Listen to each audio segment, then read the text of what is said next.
xibaar yu wér te wóor ca tàng ba abonnez-vous pour ngeen di mën di jot suñuy vidéo.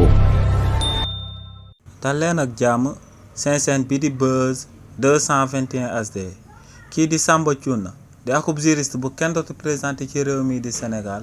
yëkkati na ay kàddu daal di attaqué ligne de défense bi nga xam ne moom la avocat yu Kocc Barma yi daal di jël ngir dem koo génnee ci tolof-tolof yi nga xam ne moom la daal di dugg.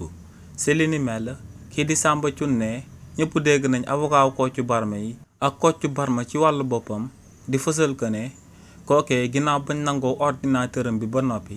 enquêteurs yi bañ koy fayotee moom teewu ko waaye tamit avocat mi teewuñ ko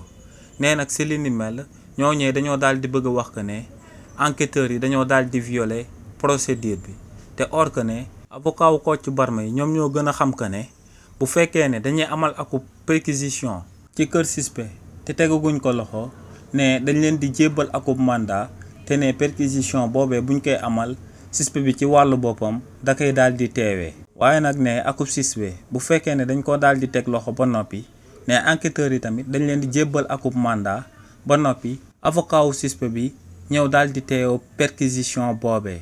ne bu fekkee ne suspect bi amut avocat ne akub huissier moom mooy daal di teewee perquisition boobee ñuy daal di amal ci kër suspect bi wala ci benn appartement boobee nga xam ne suspect bi moom moo ko daal di moom nee nag lu leer ba am moom mooy que ne ginnaaw bu enquêteurs yi amalee perquisition ba noppi ba daal di récupérer ay matériel ci kër suspect bi ne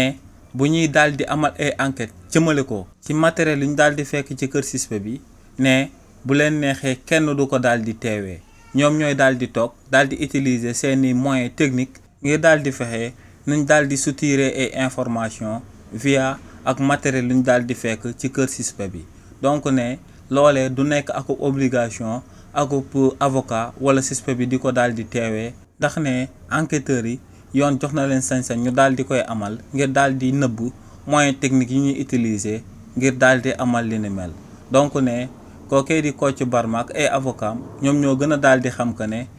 enquêteurs yi du benn yoon lañ daal di violer procédure bi nga xam ne moom lañ daan amal ngir daal di ut ay information jëmale ko ci jëmm kookee di Kocc Barma. xibaar yu wér te wóor ca tàng ba abonnez-vous pour ngeen di mën di jot suñuy vidéo.